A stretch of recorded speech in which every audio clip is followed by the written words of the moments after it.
আগের ভিডিওতে আমি ইকোসিস্টেম ইকোলজি কি তা নিয়ে ডিটেলসে আলোচনা করেছি। যদি ভিডিওটি ভালো লেগে থাকে তাহলে like, comment, share and subscribe করে পাশে থাকা বেল আইকনটি ক্লিক করে দেবেন। So let's start.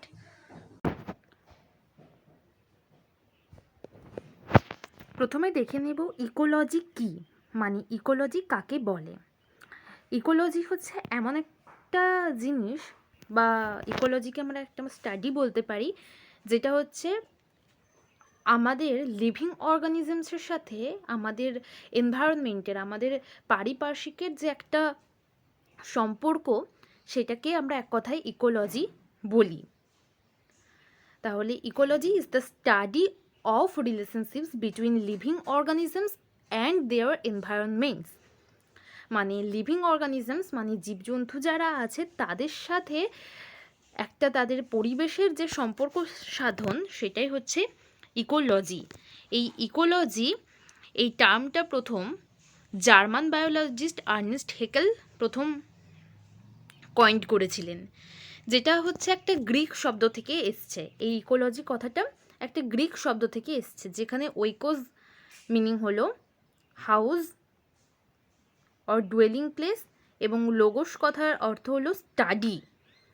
তাহলে ইকোলজি কথার অর্থ হলো যেটা গ্রিক ওয়ার্ড থেকে এসছে আমরা দেখতে পারি। ওইকোজ মানে হচ্ছে হাউস এবং লোগোস মানে হচ্ছে study.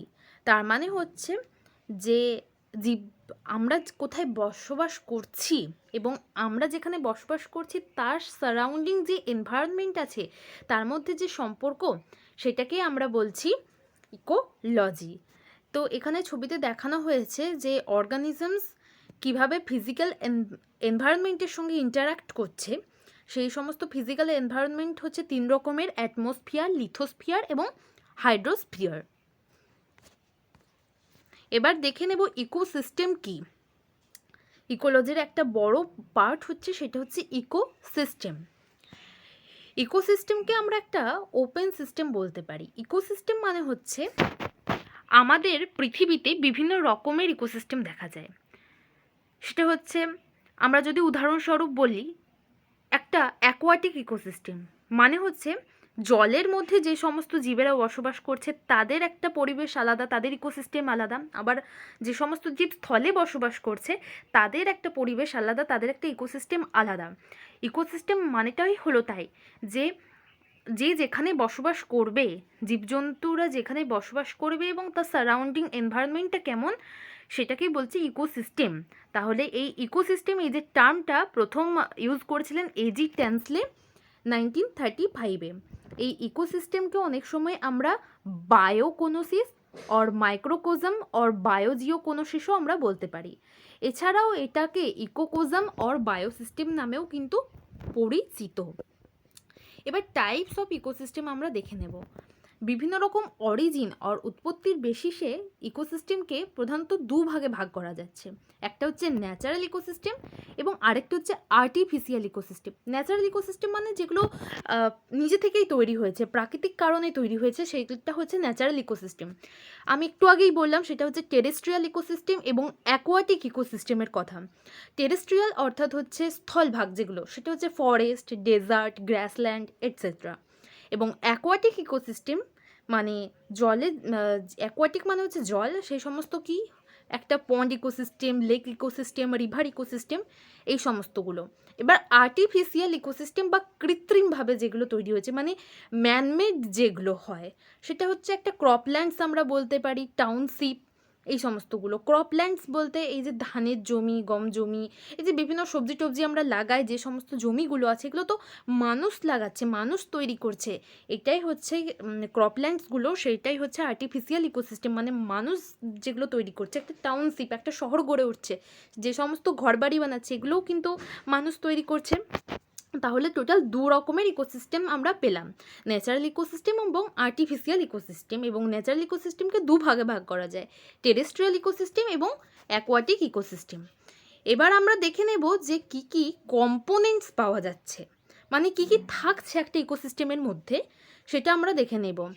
Eugene P Odum explain করেছিলেন ইকোসিস্টেমকে ট্রপিক লেভেলের বেসিসে কয়েকটা ভাগে ভাগ করেছিলেন। সেটা হচ্ছে অ্যাবায়োটিক কম্পোনেন্ট এবং বায়োটিক কম্পোনেন্ট। এই দুভাগে মেনলি ভাগ করেছিলেন পিওডাম। তো অ্যাবায়োটিক কম্পোনেন্টের মধ্যে আমরা দেখে নেব কী কী। সেটা আছে ইনঅর্গানিক কিছু সাবস্টেন্স আছে, অর্গানিক সাবস্টেন্স আছে এবং ক্লাইম্যাটিক রিজিম আছে। তো ইনঅর্গানিক সাবস্টেন্সের মধ্যে কী কী, সেটা হচ্ছে carbon, nitrogen, sulphur, potassium, carbon dioxide, water, এগুলো। অর্গানিক সাবস্টেন্স কী কী, প্রোটিন, কার্বোহাইড্রেট, লিপিড। এবং ক্লাইমেটিক অর্থাৎ নেচারে যেগুলো পাওয়া যায় সেটা হচ্ছে temperature, humidity, soil, light, pressure, এগুলো। এবার বায়োটিক কম্পোনেন্টসের মধ্যে কী কী থাকে, প্রডিউসার্স থাকে, ম্যাক্রো কনজিউমার থাকে এবং মাইক্রো কনজিউমার্স থাকে।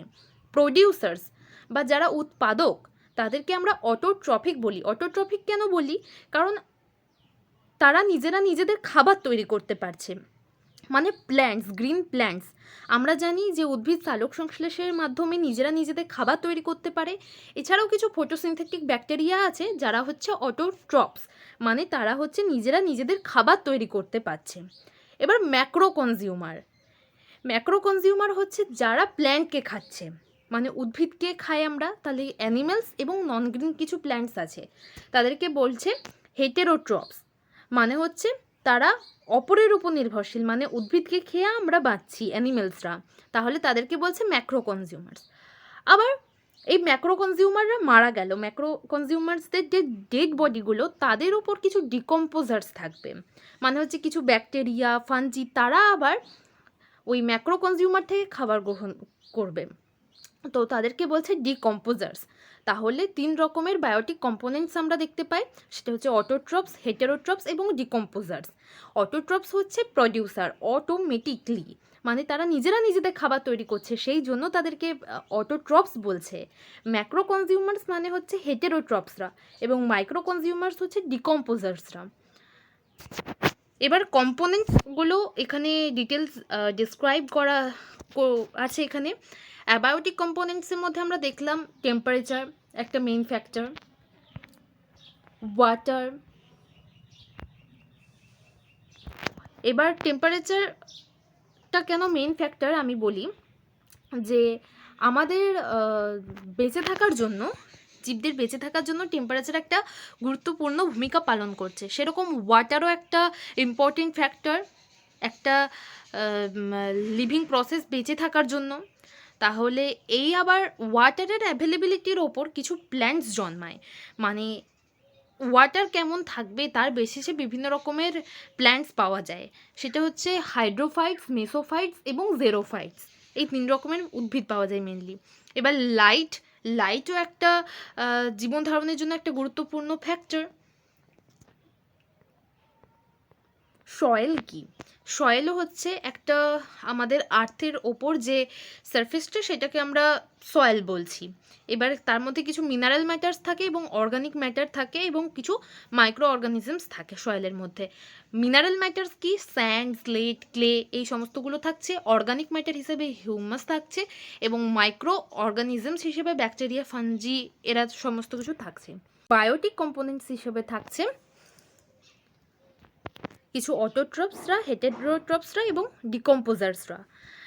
তাহলে অটোট্রপস কী করে, অটোট্রপসরা নিজেরা নিজেদের খাবার তৈরি করতে পারছে, তারা হচ্ছে গ্রিন প্ল্যান্টস। আবার গ্রিন প্ল্যান্টসদেরকে যারা খাচ্ছে তারা হচ্ছে হেটেরোট্রপস, মানে হচ্ছে অ্যানিমেলসরা। আবার অ্যানিমেলসদের মৃত্যুর পর তাদের যে ডেড বডির ওপর বসে যে খাদ্য গ্রহণ করছে সেটা হচ্ছে ডিকম্পোজার্স অর্থাৎ মাইক্রো কনজিউমার্সরা।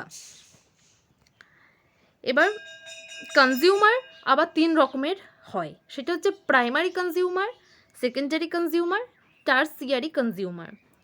প্রাইমারি কনজিউমার মানে হচ্ছে হার্বিভোরস অর্থাৎ তৃণভোজীরা, একটা গ্রিন প্ল্যান্টকে খাচ্ছে, একটা গরু খাচ্ছে বা ছাগল খাচ্ছে, এই সমস্তগুলো।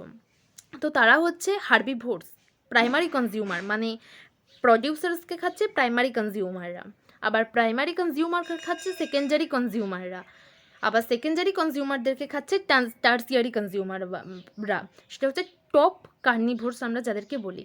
তো আমরা একটা উদাহরণ হিসেবে দেখে নিতে পারি, একটা যদি ফরেস্ট ইকোসিস্টেমের আমরা কথা বলি, তাহলে ফরেস্ট ইকোসিস্টেমে গ্রিন প্ল্যান্ট হচ্ছে প্রডিউসার। বা গ্রিন প্ল্যান্টদেরকে খাচ্ছে ডিয়ার, হরিণ খাচ্ছে, তাহলে এখানে যে ডিয়ার সেটা হচ্ছে প্রাইমারি কনজিউমার। এবার প্রাইমারি কনজিউমারদেরকে খাচ্ছে সেকেন্ডারি কনজিউমাররা, সেটা হচ্ছে টাইগার। তাহলে এভাবে আমরা মনে রাখতে পারি। এবং ডেট্রিভোর্স তো আগেই বললাম, ডেট্রিভোর্স হচ্ছে যারা ডেড, ডি থেকে এই ডেট্রিভোর্সেরও ডি, এবং ডেড বডি তারও হচ্ছে ডি। তার মানে এরা হচ্ছে যে কোনো রকম ডেড বডির ওপর বসে নিজেরা নিজেদের খাবার গ্রহণ করবে, সেটা হচ্ছে ব্যাকটেরিয়া, ফাঞ্জি এরা। এবার এখানে ইকোসিস্টেমের স্ট্রাকচার দেখানো হয়েছে। এই যে ছবিটা রয়েছে এখানে টোটাল যে আমি এত ব্যাপার বললাম, যে সমস্ত অ্যাবায়োটিক ফ্যাক্টর, বায়োটিক ফ্যাক্টর এবং যারা আছে তাদের একটা টোটাল স্ট্রাকচার দেখানো হয়েছে। এটা হচ্ছে ইকোসিস্টেমের স্ট্রাকচার। এবার এই চার্টের মাধ্যমে দেখানো হয়েছে বিভিন্ন ফিচার্সগুলো, একটা কম্পারেটিভ ফিচার্স দেখানো হয়েছে যে marine ecosystem, grassland ecosystem, forest ecosystem এবং ডেজার্ট ইকোসিস্টেমের ক্ষেত্রে কি কি চেঞ্জ আছে তাদের ইকোসিস্টেমে, সেটা একটা কম্পারেটিভ সামারি এখানে করা হয়েছে। আমরা যদি দেখি অ্যাবায়োটিক কম্পোনেন্টসের দিক দিয়ে, তাহলে মেরিন ইকোসিস্টেমের ক্ষেত্রে থাকছে temperature zones, air, oxygen, mineral rich salts etcetera. Grassland ইকোসিস্টেমের ক্ষেত্রে থাকছে CO2, H2O, নাইট্রেট, ফসফেট এবং সালফেটস, এই সমস্ত কিছু। ফরেস্ট ইকোসিস্টেমের ক্ষেত্রে থাকছে সয়েল, অ্যাটমসফিয়ার, এবং ডেজার্ট ইকোসিস্টেমের ক্ষেত্রে রেইনফল খুবই কম হয়, ঠিক আছে, একদম 25 সেন্টিমিটারেরও কম হয়। বায়োটিক কম্পোনেন্টস হিসেবে কী কী থাকছে, ফাইটোপ্ল্যাঙ্কটনস, ডায়াটমস এবং ডায়ানোফ্ল্যাজেলেটস থাকছে মেরিন ইকোসিস্টেমের ক্ষেত্রে। গ্রাসল্যান্ড ইকোসিস্টেমের ক্ষেত্রে থাকছে ডাইক্যান্থিয়াম, এবং ফরেস্ট ইকোসিস্টেমের ক্ষেত্রে থাকছে মেনলি ট্রিজ, টিক, শাল, এই সমস্ত যে বড় বড় গাছগুলো থাকছে সেগুলো ফরেস্ট ইকোসিস্টেমের ক্ষেত্রে থাকছে, এবং ডেজার্ট ইকোসিস্টেমের ক্ষেত্রে থাকছে shrubs, bushes, some grasses and very few trees. এরকমভাবে প্রত্যেকটা বায়োটিক এবং অ্যাবায়োটিক কম্পোনেন্ট নিয়ে একটা এখানে কম্পারেটিভ সামারি করা হয়েছে। এবারে এখানে কিছু ফাংশনস দেওয়া হয়েছে ইকোসিস্টেমের, যে ফাংশনটা কি, প্রোডাক্টিভিটি হিসেবে একটা গুরুত্বপূর্ণ ভূমিকা পালন করে। এনার্জি ফ্লো হচ্ছে, এনার্জি ফ্লো কীভাবে হচ্ছে, যে প্রডিউসার্সকে খাচ্ছে একদম হার্বিভোর্স, তারপর কার্নিভোর্সরা খাচ্ছে, তার ফলে একটা এনার্জি ফ্লো হচ্ছে ইকোসিস্টেমের মধ্যে। ডেভেলপমেন্ট অ্যান্ড স্টেবিলাইজেশন, একটা ইকোসিস্টেমের মধ্যে একটা অ্যানিমালসের ডেভেলপমেন্ট হচ্ছে, আবার সেটা ডিকম্পোজিশন হচ্ছে, এবং এর ফলে একটা নিউট্রিয়েন্ট সাইকেল গড়ছে, এই সমস্ত কিছু ইকোসিস্টেমের মধ্যে হচ্ছে। সুতরাং এগুলো হচ্ছে ইকোসিস্টেমের ফাংশন। তো এর পরের ভিডিওতে আমি আমার এই ফুড চেইন কী, ফুড ওয়েব কী, এই সমস্তগুলো ডিটেলসে আলোচনা করব। আজ এ পর্যন্তই।